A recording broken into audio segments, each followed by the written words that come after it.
Akanxa Bhatti. Today I am going to have a short discussion with Dr. Shapiro.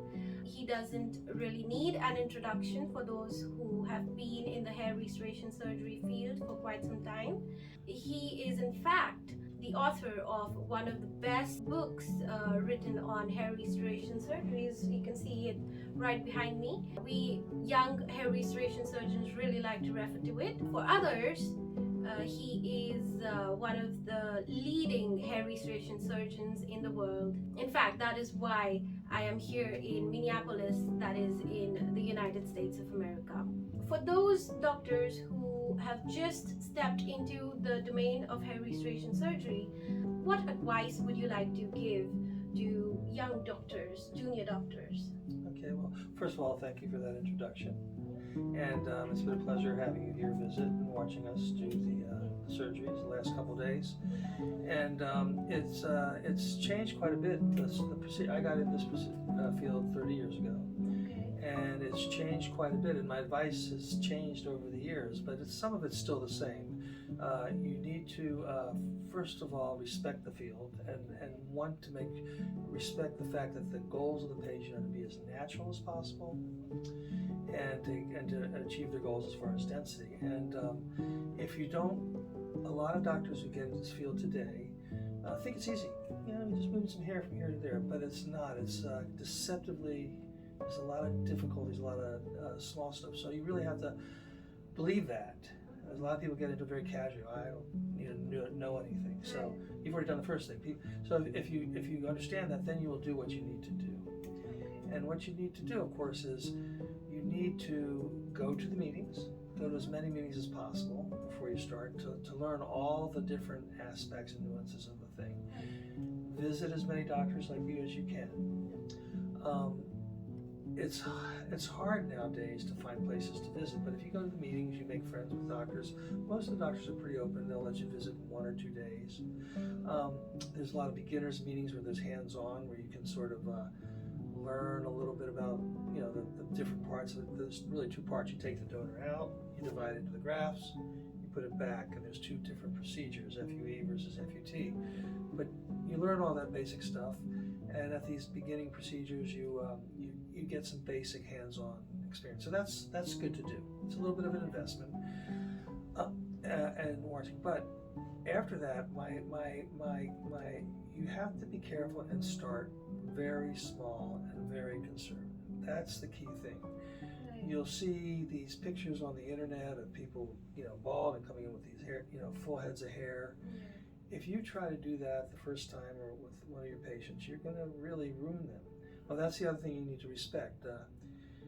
You can do harm with this. If you take someone's hair and you put it up here and you do it wrong, that's it for them. They only have so much hair. You've used it up, and you can make a mistake. So you got to realize you want to do it right the first time. So when you're starting, do small incremental procedures. Explain to the patient that you're doing small, and they can do multiple small ones, get good at it, and then gradually build up your skill. Yeah, keeping the objectives of the patient, future objectives of the patients in mind. Yeah. Right. So starting small, starting slow, doing a little bit of time, master each skill a little bit.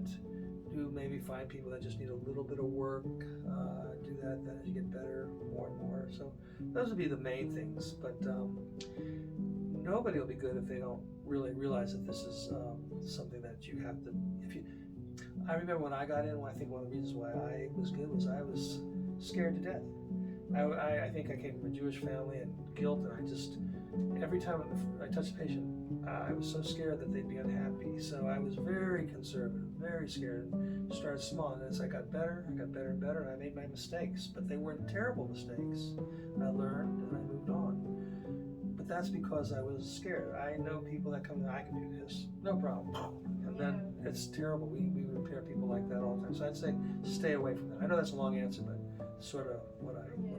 So it's better to be conservative, and that is what is wise to do. Yeah, and also learn all aspects of hair restoration, the medical, all the medical parts, the cosmetic parts, because they all help, and the surgical parts and try to keep up with all the different types of surgical parts. And there's two major techniques. It's good to know, the more you know what to not use and what to use in different situations. I think the ABHRS, that is the American Board of Hair Restoration Surgery exam, really, focuses on that, and we study for that. Yes.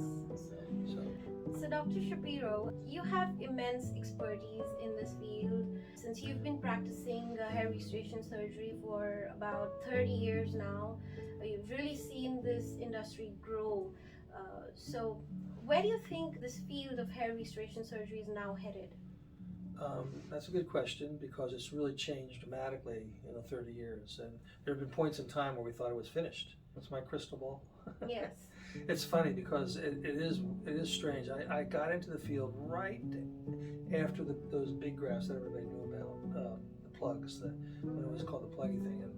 And we were so happy when we learned how to do smaller grafts and make things more natural, because the big problem then was naturalness, and we were so happy. And then when we were able to make strip grafts with FUT and make large numbers of these small grafts, we started creating such happy patients, and we thought there was actually a couple hours at the end of the field. It was finished. Right. Little did we know it would keep improving, but it's amazing. It does keep improving, and then something new comes along. What we're doing is we're taking hair from the back of the head, and we're putting it on top, and our goal is to make sure it's as natural and as undetectable as possible, and to try to meet patients' expectations of how much coverage they have. And the biggest problem we've always had is there has not been enough donor to do that without changing the techniques. So at first we were just happy to move hair with orange ring, but it was pluggy. With bunch grafting. Yeah, bunch grafting. We were happy. We didn't even know it could grow, and that was years and years ago. And then, but it was big. And then we smaller and smaller and smaller grafts. So we finally got naturalness. We thought that was great. But and we were doing it with a strip and a microscope and all that stuff. And we thought that was the end all be all. But we had problems with the scars in the back of the head. And someone developed a way to do FUE. So now there was a way to get grafts a different way. And I never really thought that was going to be good in the beginning, because it was very difficult. And actually in the beginning, for those of you who don't know, it was not a good technique for the first 5 years. But perseverance and new technology, you can get grafts out now here, and that opened up a whole thing. You can get it from the body, the beard. So now we have more donor.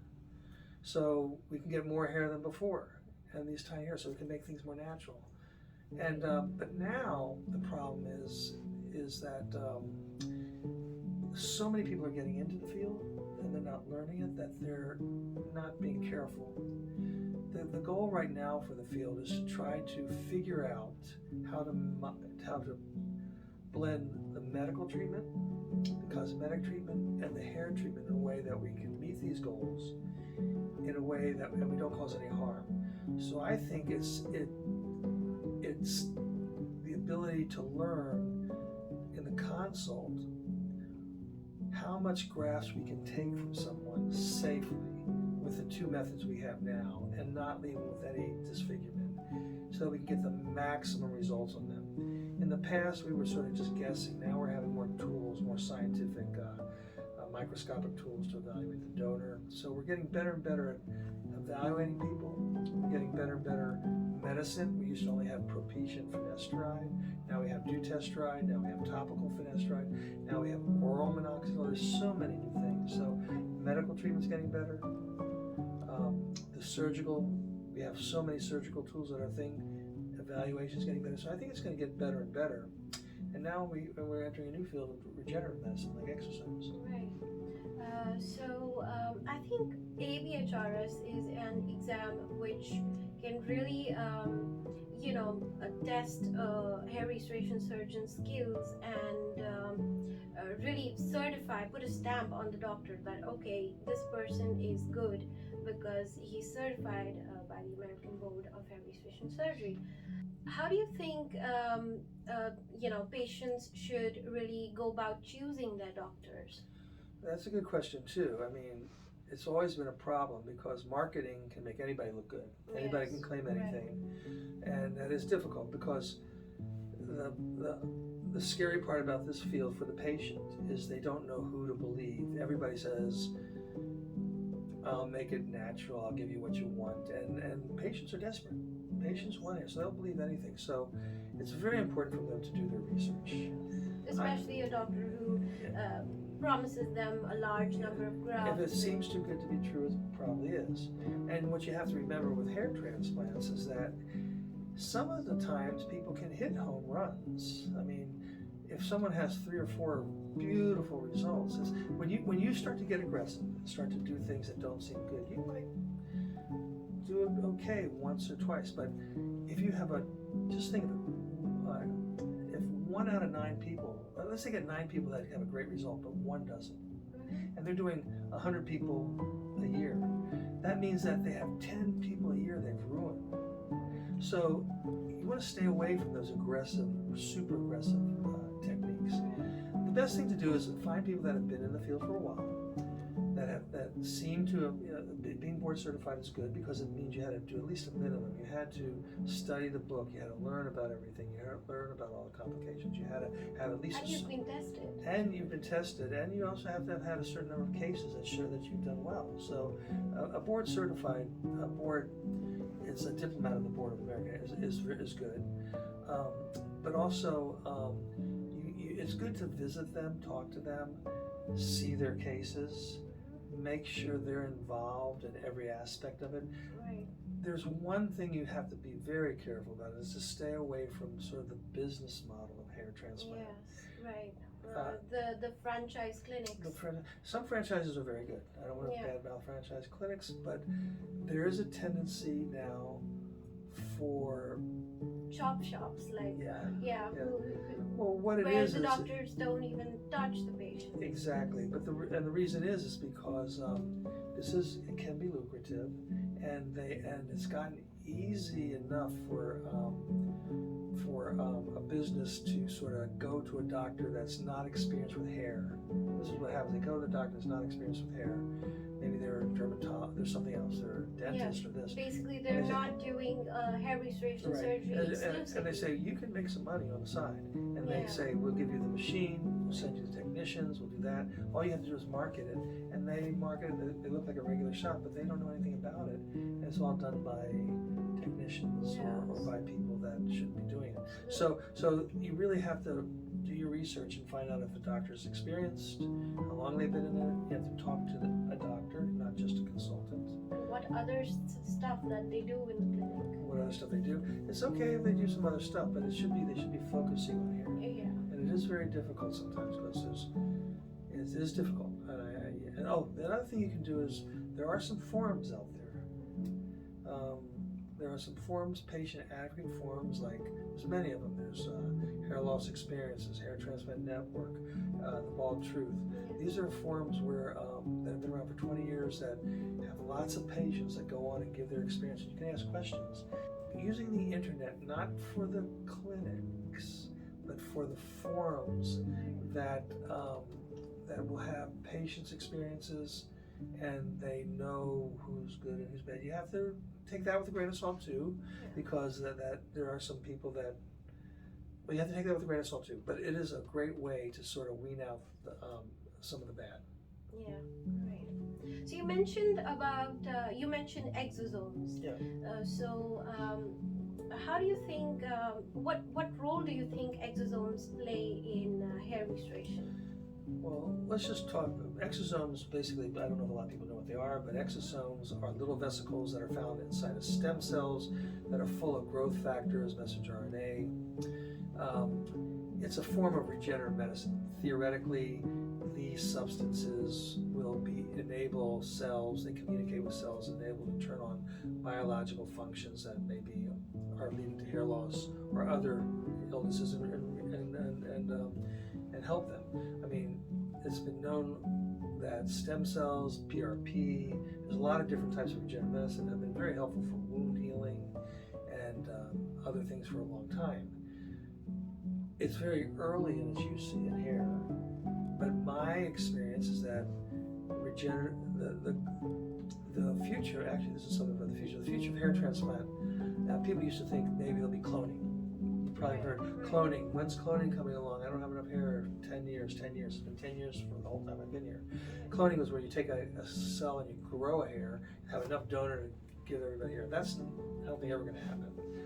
But they have found that this regenerative therapy, by being able to find biological substances like exosomes, like PRP, like stem cells, and it's still new, and exposing the damaged or the weakened hair to it could revive them. And it seems to be working. This could be a revolution in hair, in that between this and the medicines, people that were going to go very bald in the past may not lose their hair as much, so they won't need as much hair transplantation. So by the combination of this and hair transplantation, people should be able to keep their hair a lot longer. Right. So I really think it's going to be a boon, but it's early. It's early. Oh, right. That's interesting. Yes, I saw one of your patients get those exosomes in their scalp. So yes, that was interesting. So what do you think about grouping hair transplant, exosomes, and PRP together? You mean doing them all together? Yes. I believe in a holistic, total approach when you're approaching someone with hair loss. You don't just say they're bald, let's do a hair transplant. You check them first to see if they're low in vitamin D or this, because that could be what's causing. So you have to work them up, see if there's a cause. If there's And a find cause, out the treat cause. the cause. There's many different causes. Could it be just genetic, or could there be something? So you need to do that, and then since there is a limited amount of donor, it's so much better to treat someone with medicine to try to bring back as much of their own hair, regenerative to bring back as much as their own hair, and transplants, so that you'll have a better overlook. I think it's the way to go, is to combine treatments, and some people will do the regenerative, like the exosomes and PRP, during a surgery, hoping that'll make the grafts grow better too. So I think it's a good thing. I think it's early, and we don't know exactly how much it helps and what the total benefit is, and we don't have the formulas down quite right. So you'll see a lot of variation in treatment protocols and how it's done. Exosomes are newer, PRP is a little older. Some people say their PRP is great. Some people say, I don't like the way the PRP is done as well. A lot of people are very excited about exosomes, but it's still early. But that's the long answer to your question. I know I tend to ramble on, but the short answer is I think it's going to be the way to use all of these modalities in the future. Okay. So Dr. Shapiro, what do you think about the techniques that are now available in hair restoration surgery, FET versus FUE, maybe like a mixture of the two, something like a combined hair restoration surgery where both the techniques, that is FET and FUE, are used? Well, I think they're both, FUE is newer than FUT. FUT was around for many years. I think they're both excellent techniques. I use them both in my clinic. I think we're doing about 70% FUE now, but we still do FUT. They both can give excellent results in the front, and they both can give excellent results to the donor. I think it really depends on the patient. Some people can be taken care of totally by one or the other, and some will need a combination. There is evidence that the people that will need the most number of grafts, you can get the most grafts by combining the two. So for a select population of patients, you're going to need to do both on them. Others, you might be able to do one or the other. So they're all good techniques. There is a little problem in the field that a lot of people aren't learning the new technique. I mean, the old technique of FUT, because it's a little more difficult. Yeah, but I think that those who know how to do FUT well can obviously do FUE well, and they can use both. But it's not vice versa, because FUT needs a lot of expertise in how to strip the grafts, slivering, and everything. Yes. Yeah, but I mean, a good example would be is let's say someone does FUE on everyone. Yeah, no. Let's say I think a female yes. with long hair. Yes. I mean, you're not going to want to shave her head to do that. I mean, strip's perfect for her. Yes. It doesn't. I think the technique should be used according to the patient's needs, how many grafts he needs or she needs, and depending on the pattern of hair loss and everything. Yes. Yeah. So they're both good techniques, and sometimes you use one, sometimes you use the other, sometimes you use a combination. There is evidence that combination can give you the most over their lifetime, but not everybody needs the most. So therefore, some people can get away with just FUE, and some people only need strip. So it really depends on the patient, like you said. Are you going to go to India for the ISHRS annual meeting? I've been to it before. Yeah. When is the next one again?